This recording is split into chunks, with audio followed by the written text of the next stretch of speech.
Là, on est avec Maze Gold, toujours en direct dans le Sun Music Addict sur Sun. Merci de nous rejoindre pour la deuxième partie de l'interview. Alors, vous avez sorti votre premier EP, Lady Boy, le mois dernier, c'est ça? C'était un long travail d'écriture, de composition, de production. Surtout de production. Ouais. Alors attendez, je crois que vos micros sont pas ouverts. Ouais. Voilà, ça y est. Bonjour. Okay. Nickel.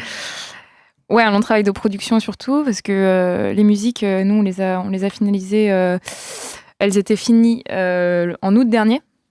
Donc voilà, ça fait tout. En fait, du mois d'août dernier au mois de mai, là, ça a été surtout du mixage, du mastering, voilà, ce genre ça de. Coûte cher. En fait. Ça coûte cher, c'est long et c'est la grosse partie en fait du travail. La création, c'est vrai. Et ça, c'est pas quelque chose que vous faites vous-même. Le mixage, si, mais le mastering, là, on l'avait confié à Rumble Studio, qui est un studio rennais, pas très loin d'ici. Ouais. Et voilà, donc du coup, là, cette fois-ci, non, c'était pas nous pour le mastering.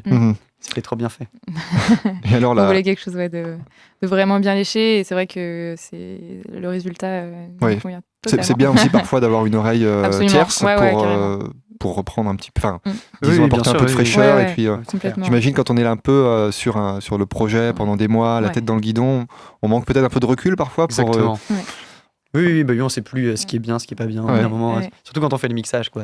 On est déjà un peu perdu, donc le mastering, c'est vrai que c'est un moment vraiment de travail pointilleux, le mixage. Ouais, quand même. Ouais. On n'a pas du gros matériel en plus, donc c'est d'autant plus laborieux. Ouais. Mais non, mais c'est quand même agréable le mixage quelque part, donc ça va. Alors la composition, la production en musique électro dans votre registre, c'est un processus très personnel, voire intime, ou ça se fait à deux? Ça évolue en fait. Oui, ça dépend plus pour quelle musique. C'est arrivé souvent que je fasse la production, enfin l'instrumental, on va dire, et que Romane rajoute sa voix par la suite. Ça, on le fait plutôt toute seule. Des fois, ça arrive qu'on compose quelques notes et on crée une musique et ensuite on fait autour de ça, quoi, autour de cette petite partie qu'on a créée ensemble. Ouais. Ça nous arrive de créer un peu en improvisation, quoi. Thomas joue des accords au piano et je vais poser ma voix dessus, faire des choses. On enregistre un peu avec un portable. Enfin, on essaye de capter un peu un instant quand on trouve un truc, on essaie de sauter un peu sur l'occasion, parce que quand on écoute une instru trop souvent, moi, ma voix, après, j'ai tendance à faire toujours les mêmes choses, etc. Alors que quand Thomas joue des accords et que je pose ma voix dessus, et ça fait des choses un peu plus originales, un peu plus spontanées. Ouais. Alors, c'est plus difficile quand on travaille avec son conjoint, c'est du 24/24, vous faites beaucoup de réécoutes, c'est parfois difficile de se mettre d'accord et de mettre un point final à un arrangement, un texte. Ouais, un peu. ouais, c'est vrai que parfois il y a quelques mésententes, mais en règle générale, on essaie de travailler intelligemment et de pas. C'est sûr qu'il faut être un peu plus délicat dans ce qu'on dit avec l'autre, surtout Thomas, avec moi. Je me vexe un peu parfois, mais je sais pas ce que t'en penses. Ouais. Je pense que c'est avec tous les musiciens comme ça. Voilà. Non, mais c'est vrai que c'est un peu difficile de travailler en couple. Mais justement, c'est ça qui fait que c'est encore mieux, quoi. Quand on arrive à un résultat final, on est encore plus content parce qu'on a passé du temps, on s'est bien pris la tête et tout ça. Puis il y a quand même des moments où j'ai l'impression que nos cerveaux se connectent un peu quand même. Il faut pas voir que le négatif. Il y a quand même des instants où évidemment. Surtout dans ces moments d'improvisation où je pense qu'on se nourrit mutuellement en fait et on arrive à trouver une espèce d'harmonie tous les deux. Et ça, c'est beau. Alors, vos deux genres de prédilection à chacun, donc la house et électro d'une part, et la soul, le jazz d'autre part, ce sont des genres pas si éloignés, pas si opposés qu'on pourrait le croire finalement. Enfin, vous en faites la démonstration. Ouais, c'est même assez lié. Ouais, même la house, je pense que ça a été créé vraiment comme ça à la base, quoi. Vraiment sur des samples de jazz ou des samples de soul. Ouais. Donc, c'est quand même... À la base, c'est quand même créé comme ça de la house. Ouais. Donc, moi, j'aurais pas imaginé, il y a quelques années, de chanter en fait sur de la musique électro, parce que vraiment, j'étais plus branchée soul, quoi, vraiment un truc un peu classique. On imagine deux univers un peu différents, l'électro plutôt froid, la soul, quelque chose de chaleureux et tout. Exactement. Et en fait, quand j'ai commencé à chanter sur les instrus de Thomas, je trouvais que ça fonctionnait bien au final. Bien. Voilà, je me félicite. Parce que faut que j'arrête de jouer avec la chaise. D'accord. Oui, on te voit descendre. Je te vois descendre, monter. Oui. Quand vous composez, vous vous inspirez de groupes, de combos qui sont un peu similaires, proches de vous, ou chacun vraiment contribue à hauteur de ses influences personnelles? Non, c'est souvent des références assez communes. Enfin, Disque dur, c'est vraiment un truc qui revient assez souvent. En tout cas, au tout début, oui, c'est vrai que c'était beaucoup ça, quoi. On aime bien s'inspirer de ça. En fait, Romane, elle écoute pas énormément de musique d'elle-même. Non, mais c'est pas une. Elle écoute de la musique, mais elle écoute souvent des classiques. Ouais, donc du coup, moi, je lui fais écouter des musiques que j'aime bien. Elle me fait écouter des classiques, et donc on se nourrit de nos influences qui sont vraiment différentes dès le début, quoi. Ouais. Après, moi, j'aime bien ce qu'elle écoute, elle aime bien ce que j'écoute, je crois. Ouais. Donc du coup, voilà, ensuite on arrive à... Pas tout le temps. Donc toi, Thomas, t'aimes plutôt aller à la découverte de choses un peu nouvelles. Ouais, je cherche tout le temps des nouveaux sons, tout le temps toutes les semaines, je rachète des albums. Enfin, sur iTunes, mais j'achète quand même des albums. Donc du coup, oui, j'aime vraiment bien la nouveauté, la fraîcheur, écouter de nouveaux sons, de nouveaux artistes. Qu'est-ce qui t'a marqué dernièrement? C'est Cosmopike. C'est vachement bien. Voilà. Merci pour cette analyse. Non, mais Cosmopike. C'est pop rock anglaise. Ouais, ça ressemble un peu à.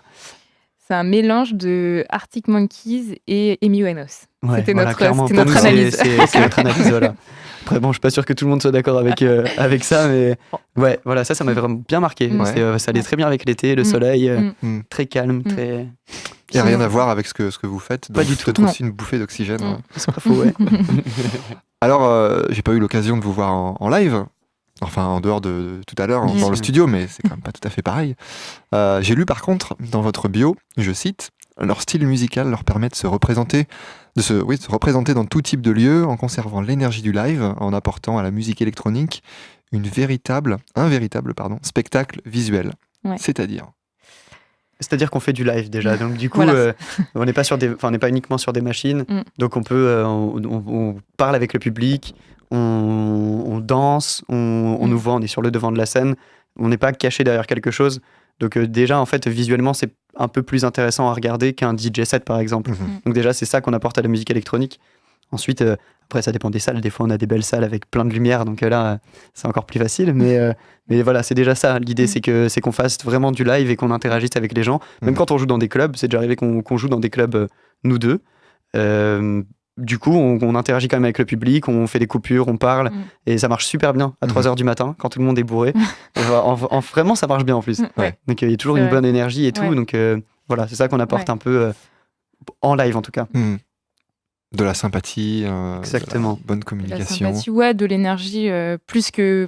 C'est vrai qu'on voulait un peu... on voulait pas avoir cette image des DJ qui restent un peu derrière leur platine et qui... Même s'ils sont très bons. Mais ils sont très bons, mais c'est pas ça qu'on veut transmettre. On veut quand même transmettre...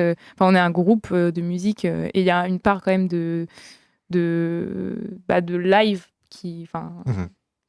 par ma voix, par le piano, par les pads. Donc voilà, on bouge, on se donne quand même, on donne de l'énergie. Et, on transpire vraiment.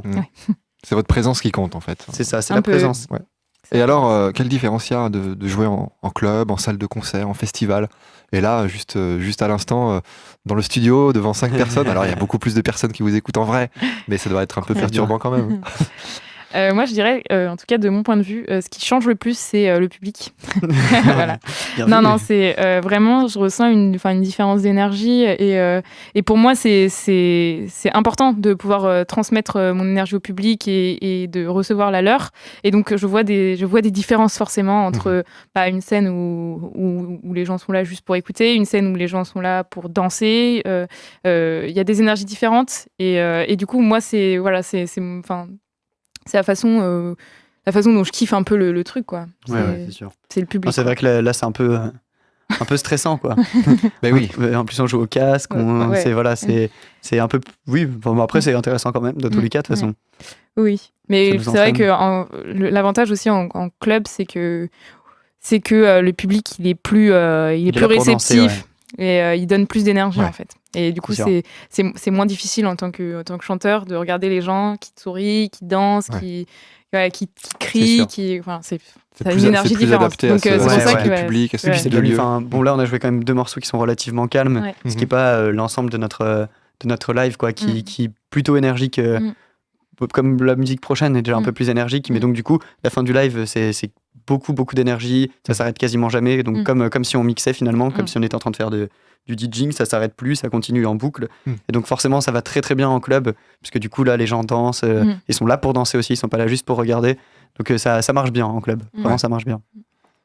Et votre EP, justement, Lady Boy, il est assez équilibré de ce point de vue-là aussi, entre les morceaux. Alors, c'est vrai que je connais pas bien ce genre musical, mais c'est vrai qu'il est quand même plutôt orienté sur des atmosphères un peu planantes, plutôt que sur de l'énergie brute, dansante. Oui. À part Let's Go, la dernière, qui est vraiment très dansante, le reste est quand même... À part No More aussi, oui.